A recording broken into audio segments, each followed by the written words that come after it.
আসসালামু আলাইকুম। নতুন একটা রেসিপিতে সবাইকে স্বাগতম। আশা করি সবাই ভালো আছেন, আমিও ভালো আছি আলহামদুলিল্লাহ। আজকে পালং শাক দিয়ে একটা রেসিপি তৈরি করে দেখাবো। আমি এখানে 1 আটি পরিমাণ পালং শাক নিয়ে নিয়েছি আর ভালো মতো ধুয়ে নিয়েছি আমি এটা।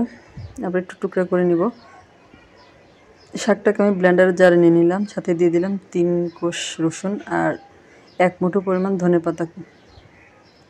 ধনেপাতাটা দিলে যেই পালং শাক দিয়ে যে পরোটা তৈরি করবো আমি, ওটাতে গন্ধটা লাগবে না। গন্ধ বলতে যেহেতু আমি কাঁচা শাকটা ব্লেন্ড করে নিয়েছি এই জন্য।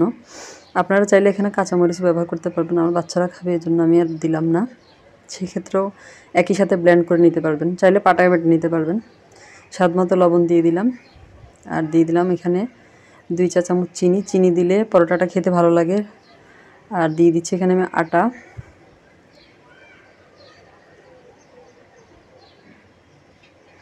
প্রায় 3 কাপের মতো আটা আমি এখানে অ্যাড করেছি 1 আটি পালং শাকের সাথে। ধনেপাতাটা দেওয়ার কারণে মানে পরোটা থেকে অনেক সুন্দর একটা গ্রান আসবে, খেতে ভালো লাগবে।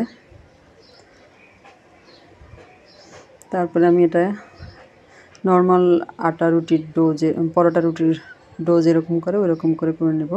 সামান্য একটু পানি অ্যাড করে দিয়েছি। এই যে ডোটা ঠিক এরকম হবে, ভালো মতো মথে নিতে হবে। আর এই পর্যায়ে আমি এখানে 2 চা চামচের মতো সয়াবিন তেল দিয়ে দিব, দিয়ে খুব ভালো মতো মথে নেব। ভালো মতো মথে নিলে পরোটাটা নরম সফট হবে, খেতে ভালো লাগবে।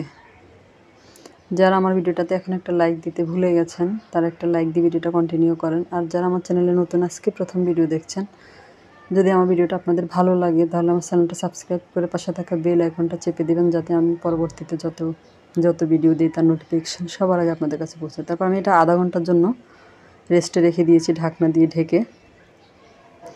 10-15 মিনিট রাখলেও হবে, আমি আধা ঘন্টা রেখেছি। তারপরে আমি এরকম নর্মাল একটা রুটি যেরকম করে বানায় ওরকম করে বানিয়ে নিব। প্রথমে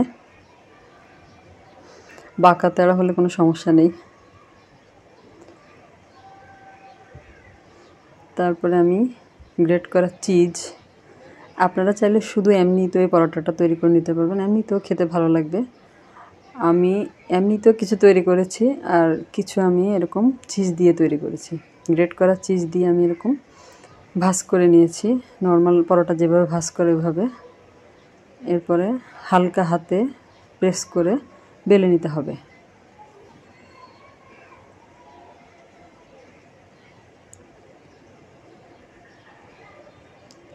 অনেক জোরে বেলা যাবে না। আমার কিন্তু এখানে ক্যামেরা একটু স্পিড বাড়িয়ে দেওয়া আছে, এজন্য মনে হয় যে তাড়াতাড়ি বেলছি। যে এভাবে বেলে নিব।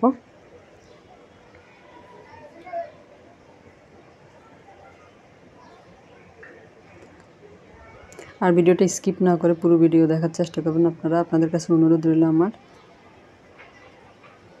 তারপরে চুলায় একটা তাওয়া বসিয়ে দিয়েছি।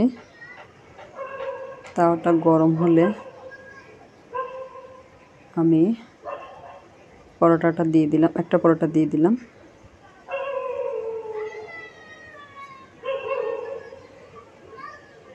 আমার একটা পাশ ভালো মতো হয়নি, একটা পাশ ভালো মতো হতে হবে, তারপরে উল্টাবেন।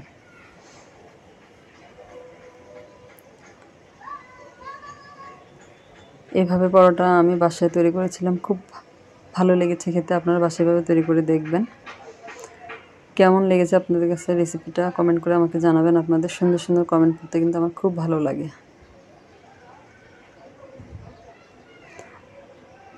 আর যারা আমার নতুন বন্ধু হবেন তারা প্লিজ ভিডিওর নিচে কমেন্ট করবেন না যে এত নম্বর বন্ধু হলাম, এত নম্বর করলাম, এটা না বলে আপনারা আমার কমিউনিটিতে কমেন্ট করবেন।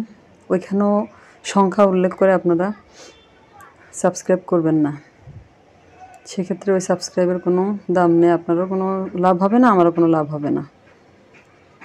এভাবে 2 পাশ হয়ে গেলে আমি 2 চা চামচের মতো সয়াবিন তেল দিয়ে দিয়েছি, দিয়ে আমি পরোটাটা এপিট ওপিট করে ভেজে নিয়েছি।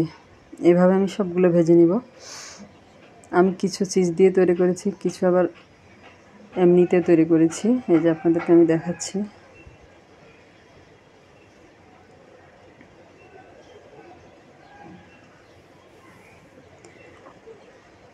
এটা আপনারা যে কোনো সবজির সাথেও খেতে পারবেন, এছাড়া কোনো চাটনি দিয়েও খেতে পারবেন।